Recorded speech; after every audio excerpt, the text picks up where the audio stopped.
Dando prosseguimento no nosso curso Eletrônica Prática, aula 96, módulo 4, o assunto bloco oscilador amplificador. Vamos lá?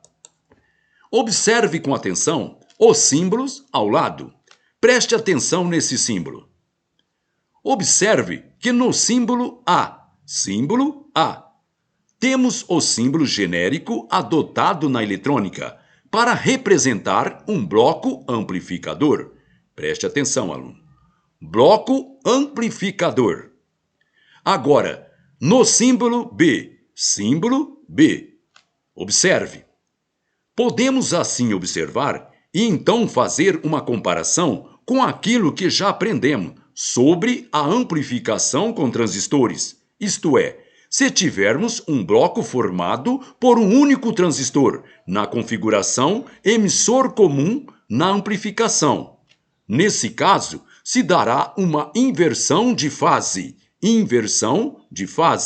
Observe que é na configuração emissor comum. Para que os nossos alunos possam melhor entender, vamos agora a um exemplo. Temos num circuito, isto é, um bloco amplificador, na sua entrada, um breve e fraco pulso no sentido positivo. Provavelmente, na saída, surgirá também um pulso rápido, porém agora muito mais forte, e ao mesmo tempo manifestando-se no sentido negativo. Observe agora com atenção esta outra figura. Preste atenção nessa outra figura. Podemos então concluir que um oscilador nada mais é do que um amplificador, ao qual acrescentamos um caminho entre a sua saída e a sua própria entrada, de modo que o bloco circuital se realimente. Observe a figura. Ou seja, pegamos parte do sinal já amplificado, presente na saída, e reaplicamos à entrada do sistema. Se, ao mesmo tempo, promovermos uma correção na fase, ocorrerá com isso uma situação dinâmica, isto é, movimento.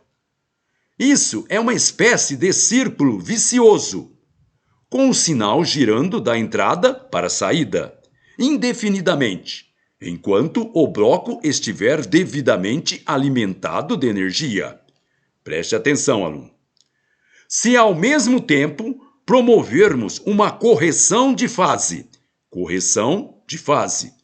ocorrerá com isso uma situação dinâmica, isto é, uma espécie de círculo vicioso, com o sinal girando da entrada para a saída indefinidamente, enquanto o bloco estiver devidamente alimentado de energia.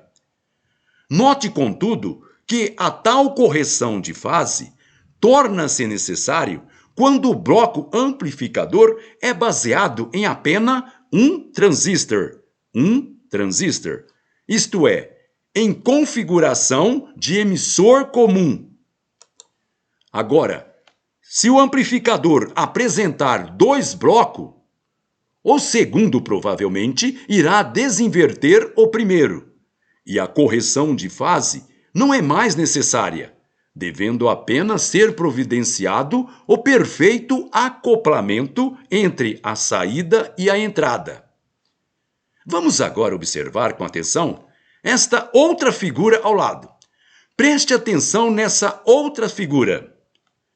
Podemos assim observar na figura que basicamente esse acoplamento entre a saída e a entrada de um mesmo bloco amplificador, na intenção de se fazer um oscilador, em nada difere do acoplamento entre dois blocos distintos de amplificação, que nós já vimos. Assim, a realimentação e correção de fase, isto é, o RCF, realimentação e correção de fase, podem ser implementadas na forma de conjunto RC, isto é, resistor e capacitor, ou então IC, indutor e capacitor, ou mesmo com transformador. Observe a figura. De qualquer maneira, É fundamental promover caminho controlado para o sinal e que, ao mesmo tempo, determine um retardo ao próprio sinal, através do qual podemos com facilidade fixar a frequência com que a manifestação oscilatória acontecerá. Preste atenção.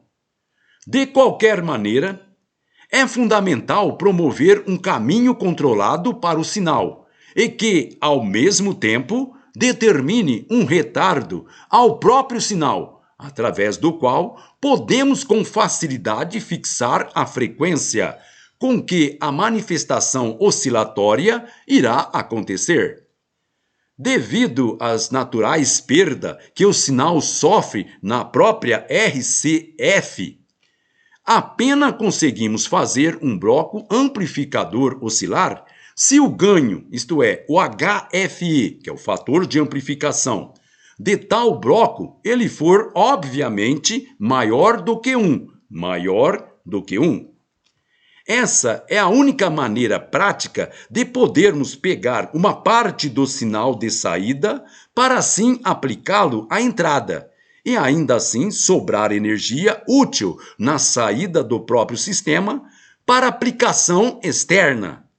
Assim, na prática, os blocos osciladores são formados a partir de transistores de bom ganho. Outra coisa muito importante que os nossos alunos precisam saber, que depende da frequência que desejamos obter na oscilação. Devemos adotar com base para o circuito transistores obviamente capazes de operar na frequência desejada. Observe bem, frequência desejada. Muito bem, pessoal. Com isso terminamos esta nossa aula. Então, gente boa, até a próxima!